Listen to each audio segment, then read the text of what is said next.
ಚನ್ನಪಟ್ಟಣದ ಬಗ್ಗೆ ಬಹಳಷ್ಟು ಚರ್ಚೆ ಆಗ್ತದೆ ಸರ್. ಅಪ್ಪ ನನಗೆ ಗೊತ್ತಿಲ್ಲ, ನಾವಿನ್ನ ಯೋಚನೆ ಮಾಡಕ್ ಹೋಗಿಲ್ಲ. ಇನ್ನ ಸೋಲಿನ ದುಃಖದಿಂದ ನಾವಿನ್ನ ಈಚೆ ಬಂದಿಲ್ಲ. ಆಯ್ತಾ, ಇನ್ನ ನಾನು ನಿದ್ರೆ ಮೂಡ್ನಲ್ಲೇ ಇದ್ದೇನೆ. ಈಗ ಸದ್ಯಕ್ಕೆ ಅದು ಕ್ಷೇತ್ರದ ಅಷ್ಟು ವೋಟ್ ಕೊಟ್ಟಂತ ಜನರಿಗೆ ಮೊದಲು ಕೃತಜ್ಞತೆ ಹೇಳ್ಬೇಕು. ಆ ಕೆಲಸ ಫಸ್ಟ್ ಮಾಡೋಣ. ಆಮೇಲೆ ರಾಹುಲ್ ಗಾಂಧಿ ಅವರು ಕೂಡ ಎಲ್ಲರೂ ಕೂಡ ಯಾರು ವೋಟ್ ಕೊಟ್ಟಿಲ್ಲ, ಇನ್ನೊಂದು ಹೇಳೋದು ಮಾತು, ಯಾರು ವೋಟ್ ಹಾಕಿಲ್ಲ ಅವ್ರು ವೋಟ್ ಹಾಕಿಲ್ಲ ಅಂತ ಅವ್ರನ್ನ ಬಿಡಬೇಡಿ, ಅವರ ಹೃದಯವನ್ನು ಕೂಡ ನೀವು ಗೆಲ್ಲಬೇಕು ಅಂತ ಹೇಳಿದ್ದಾರೆ. ಇವತ್ತು ಈ ಒಂದು ಮೀಟಿಂಗಿನ ಒಂದು ದೊಡ್ಡ ಸಂದೇಶ ನಮ್ಮೆಲ್ಲ 28 ಜನರು ಕೂಡ ತಿಳಿಸಿದ್ದಾರೆ. ಅವರು ಒಳ್ಳೆ ಸ್ಟ್ರಾಟಜಿ ಮಾಡಿದ್ದಾರೆ. ಬಿಜೆಪಿ ಒಳ್ಳೆ ನಾನ್ ಕಾಂಟ್ರವರ್ಷಿಯಲ್ ಕ್ಯಾಂಡಿಡೇಟ್ ಹಾಕಿದ್ದಾರೆ.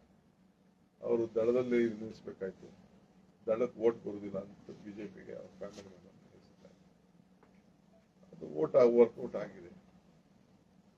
ಏನೋ ನಮ್ಮ ಕ್ಯಾಂಡಿಡೇಟ್ ಬಗ್ಗೆ ಆಂಟಿ ಇನ್ಕಂಬೆನ್ಸಿ ಇರಲಿಲ್ಲ, ಇರ್ಲಿ, ಲಾಸ್ಟ್ ಸೋಲೆ. ಮೈತ್ರಿ ಅಷ್ಟೇ ವರ್ಕೌಟ್ ಆಯ್ತಾ ಇಲ್ಲ ಬೇರೆ ಏನಾದ್ರು ಅಲ್ಲಿ ಫ್ಯಾಕ್ಟ್ ವರ್ಕೌಟ್ ಆಗಿದೆ ಅಂದ್ರೆ ನಿಮ್ಮ ಪಕ್ಷದಲ್ಲೇ ಎಲ್ಲ ವೋಟ್ ಬರೋದೆಲ್ಲ ಬಂದಿದೆ ರೀ. ವೋಟ್ ಎಷ್ಟು ಬರ್ಬೇಕು ಅಷ್ಟು ಬಂದಿದೆ. ಮೊದಲೇ 1.5 ಲಕ್ಷ ವೋಟ್ ಅವ್ರಿಗೆ ಜಾಸ್ತಿ ಇತ್ತು, ಇನ್ನು ಸ್ವಲ್ಪ ಜಾಸ್ತಿ ಆಡ್ ಆಗಿದೆ. 60,000 ಎಕ್ಸ್ಪೆಕ್ಟ್ ಮಾಡಿದ್ದೇನೆ.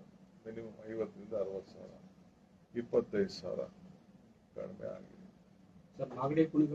ನಿಮ್ಮ ಪಕ್ಷದ ಶಾಸಕರೇ ಇದ್ರು, ಅಲ್ಲೆಲ್ಲ ವೋಟ್ ಬಂದಿದೆ ರೀ. ಮಾಗಡಿ ಕುಣಗಲ್ ನಮ್ಗೇನು ವೋಟ್ ಬಂದಿದೆಯೋ ಬಂದಿದೆ. ಮಾಗಡಿ ಕುಣಗಲ್ಲು ರಾಮನಗರದಲ್ಲಿ ಏನ್ ಮಾಡಿ ಮೇಜರೇಟ್ ಆಗಿರೋದು ಇಲ್ಲಿ ಬೆಂಗಳೂರು ಸೌತ್ ಮಧ್ಯರಾಜ ಅಲ್ಲಿ ವೋಟ್ ಅಸೆಂಬ್ಲಿಗೆ ಏನ್ ಬಂದಿದೆ, ದಳದ ವೋಟ್ ಅದು ಶಿಫ್ಟ್ ಆಗಿದೆ.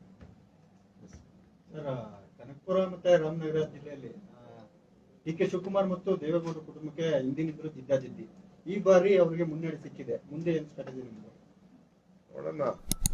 ಅವರು ಸೋತಿದಾರಲ್ಲ, ದೇವೇಗೌಡರು ಸೋತಿದಾರಲ್ಲ, ಕುಮಾರಸ್ವಾಮಿ ಸೋತಿದಾರಲ್ಲ, ಈ ಬಾರಿ ಅವರು ಮಗನೂ ಸೋತಿದಾರಲ್ಲ, ಸೊಸೆನೂ ಸೋತಿದಾರಲ್ಲ.